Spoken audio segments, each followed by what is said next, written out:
The sound of silence echoes through Russia's industrial heartland tonight, where once mighty factories that powered Putin's war machine now stand empty and cold. If you think this economic collapse happening right now won't affect your life, hit that subscribe button, because what we're witnessing is the beginning of the end for Russia as we know it. And I need you to comment below with your thoughts on whether Putin can survive this crisis. The air in Nizhny Novgorod hangs heavy with the acrid smell of rusted machinery and abandoned dreams.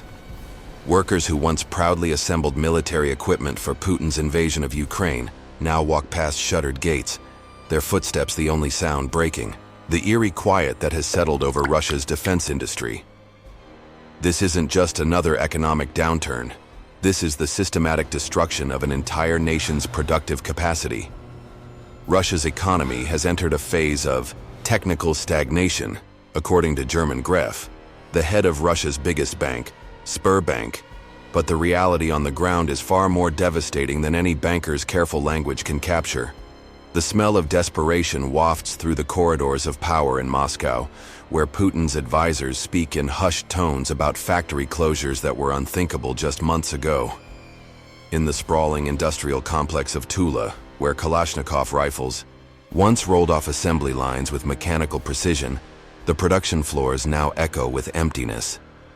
The fluorescent lights flicker sporadically over conveyor belts that haven't moved in weeks, casting ghostly shadows on equipment that once symbolized Russian military might.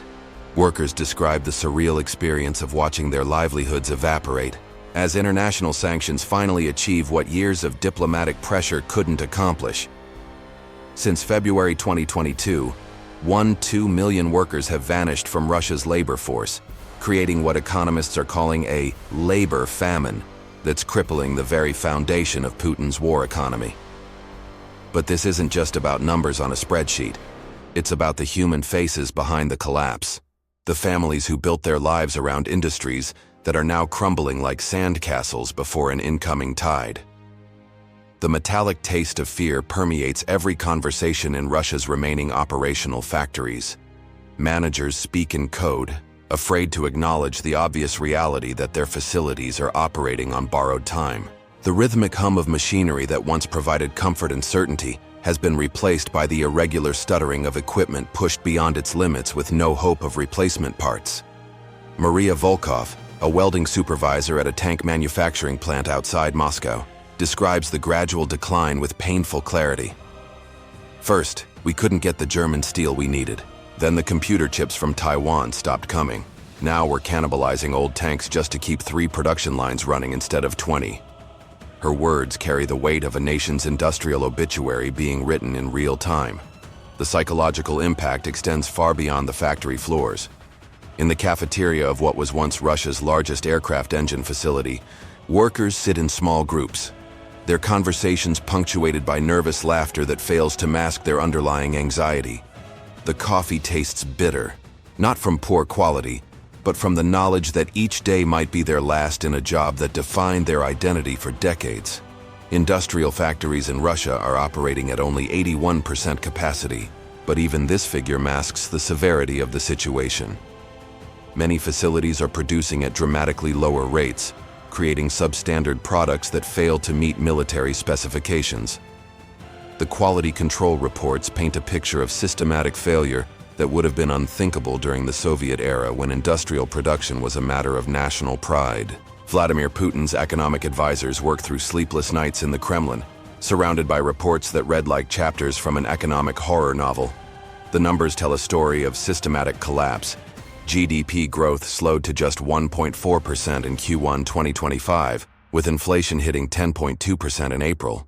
But behind these statistics lies a more frightening reality: Russia's transformation from a military superpower into an economic zombie state. The conference rooms where Putin once planned his grand military adventures now smell of stale cigarettes and desperation. Maps that once showed territorial conquests have been replaced by charts tracking factory closures and unemployment statistics. The marble corridors of power echo with heated arguments between officials who know the game is up but lack the courage to tell their leader the truth. In St. Petersburg, the city that Putin calls home, the signs of economic decay are becoming impossible to hide. The Admiralty shipyards, where nuclear submarines were built, to challenge American naval supremacy, now struggles to maintain basic operations. Workers describe the heartbreaking experience of watching welding equipment sit idle because they can't obtain the specialized metals needed for submarine construction. The human cost of Russia's industrial collapse extends into every neighborhood, every family, every dream that was built on the promise of stable employment in the military-industrial complex. Children who grew up hearing stories of Soviet industrial might now witness their parents' bewilderment as careers spanning decades suddenly become worthless. The social fabric of entire communities is unraveling as quickly as the economic structure that supported them. The Russian economy now appears to be experiencing the full effects of international sanctions, with the first signs appearing at the end of 2024. But the reality is far more dramatic than any economic analysis can convey. This is the sound of a superpower's death rattle, the moment when decades of aggressive military expansion finally meet the immovable force of economic mathematics. The irony cuts deeper than any physical wound.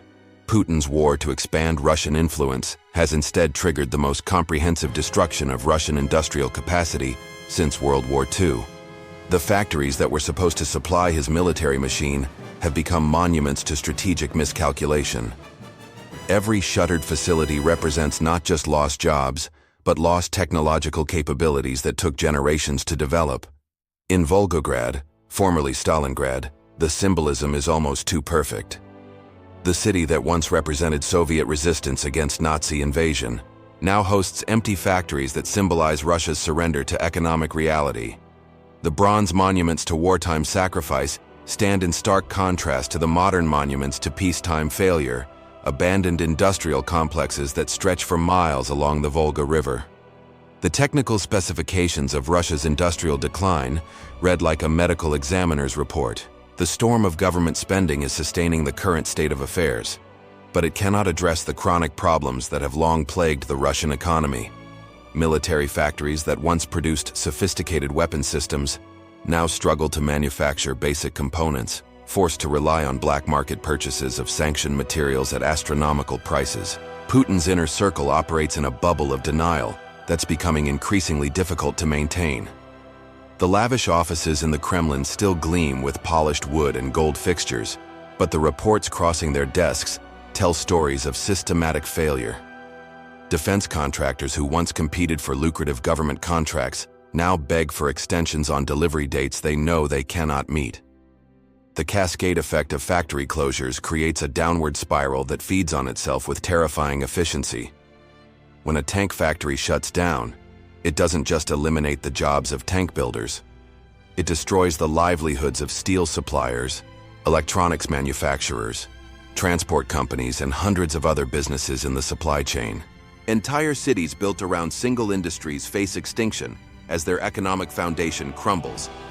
A third of Russian companies now operate at a loss in 2025, but this statistic barely scratches the surface of the human drama unfolding across the vast Russian landscape. In Yekaterinburg, former employees of the Uralvagonzavod tank factory describe the surreal experience of watching their workplace transform from a symbol of Russian military might into a ghost town populated only by security guards and memories. The psychological warfare aspect of Russia's industrial collapse cannot be understated. American sanctions haven't just targeted Russia's ability to wage war. They've attacked the very foundation of Russian identity as a technological and military powerhouse. The factories that once filled Russians with pride now serve as daily reminders of their nation's reduced status on the world stage. In Moscow's government districts, the conversations have shifted from planning military victories to damage control.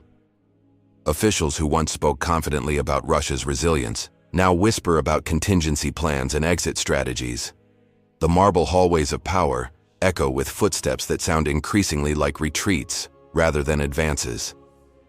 The technical details of Russia's industrial failure reveal the sophisticated nature of Western economic warfare.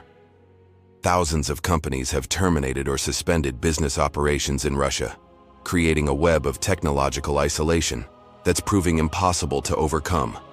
Every specialized component, every piece of software, every technical manual that once flowed freely into Russian factories has become a choke point in Putin's war machine. Factory workers across Russia describe the gradual degradation of their work environment with painful precision. The high-quality German machine tools that once guaranteed precise manufacturing tolerances have been replaced by inferior domestic alternatives that produce substandard results. The imported sensors and control systems that enabled automated production have failed one by one, with no replacement parts available at any price. The sensory details of industrial collapse paint a picture more vivid than any economic analysis. The acrid smell of overheated equipment pushed beyond safe operating limits. The grinding sound of bearings failing without replacement lubricants. The flickering lights of electrical systems struggling with power shortages. The hollow echo of empty factory floors where hundreds of workers once labored. Putin's grand strategy of economic independence through import substitution has revealed itself as a catastrophic miscalculation. Russian engineers who once took pride in their technological capabilities now struggle with equipment that belongs in museums rather than modern factories. The gap between Russian industrial reality and the demands of 21st century warfare has become an unbridgeable chasm. The financial mathematics of Russia's industrial collapse tell a story of inevitability that no amount of political rhetoric can change. The central bank is stuck at 21% interest rates to avoid collapse, with the budget deficit swelling to 1.7% of GDP. These aren't just numbers. They represent the death throes of an economic system that bet everything on military aggression and lost. In the research and development facilities that once drove Soviet technological advancement, scientists and engineers now work with equipment that's decades out of date. The brain drain that began with Putin's war has accelerated into a torrent as Russia's best technical minds flee to countries where their skills can be properly utilized.